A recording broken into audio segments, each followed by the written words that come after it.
സ്ത്രീകൾ സ്വർണ്ണക്കൊലുസ് അണിയുന്നത് ദോഷമാണോ? ഹരേ കൃഷ്ണ, ജയ ശ്രീ രാധേ രാധേ. സ്ത്രീകൾ കാലില് സ്വർണ്ണക്കൊലുസാണോ വെള്ളിക്കൊലുസാണോ ഇടേണ്ടത്? നമുക്ക് നോക്കാം. ഹിന്ദു വേദശാസ്ത്ര പ്രകാരം സ്വർണം എന്ന് പറയുന്നത് മഹാലക്ഷ്മി ആയിട്ടാണ് കണക്കാക്കുന്നത്. അതുകൊണ്ട് തന്നെ സ്വർണത്തെ നമ്മൾ എത്രത്തോളം ആദരിക്കുന്നുവോ, എത്രത്തോളം അതിനെ നമ്മൾ വിലമതിക്കുന്നുവോ, അത്രത്തോളം ആ ലക്ഷ്മി കടാക്ഷം നമുക്ക് ഉണ്ടാവും എന്നാണ് പറയുക. അതുകൊണ്ടാണ് നമ്മുടെ പൂർവികരും ആചാര്യന്മാരും ഒക്കെ അരയ്ക്ക് താഴോട്ട് നമ്മൾ സ്വർണം ധരിക്കരുത് എന്ന് പറഞ്ഞു വെച്ചിരിക്കുന്നത്. അപ്പൊ അങ്ങനെ നോക്കുമ്പോൾ നമ്മൾ കാലില് സ്വർണ്ണ കൊലുസ് ഇടാൻ പാടില്ല. ഇനി കൂടുതൽ ഇതിനെ വിശദീകരിച്ച് പറയുകയാണെങ്കിൽ, സ്വർണവും സിൽവറും തമ്മിൽ നമ്മൾ കണക്ട് ചെയ്യുകയാണെങ്കിൽ സിൽവർ ആണ് കൂടുതൽ ഹീറ്റ് അബ്സോർവ് ചെയ്യുന്ന മെറ്റൽ. സിൽവർ നമ്മൾ കാലിൽ ധരിക്കുന്നതിൽ കൂടി ഒരുപാട് ബെനിഫിറ്റ് ഉണ്ട്. സിൽവർ എന്ന് പറയുന്നത് മൂൺ എനർജിയുമായിട്ട് കണക്റ്റഡ് ആണ്.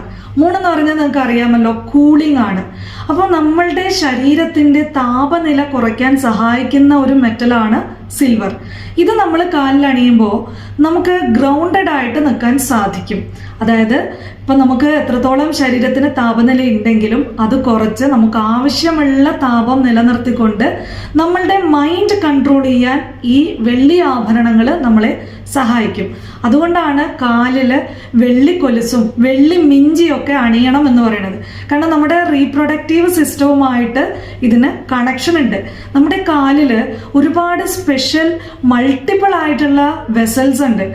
അപ്പൊ ഇതിൽ കൂടിയിട്ടാണ് ഈ ചൂട് പുറത്തേക്ക് പോവുകയും മുകളിലേക്ക് പോവുകയും ഒക്കെ ചെയ്യണത്.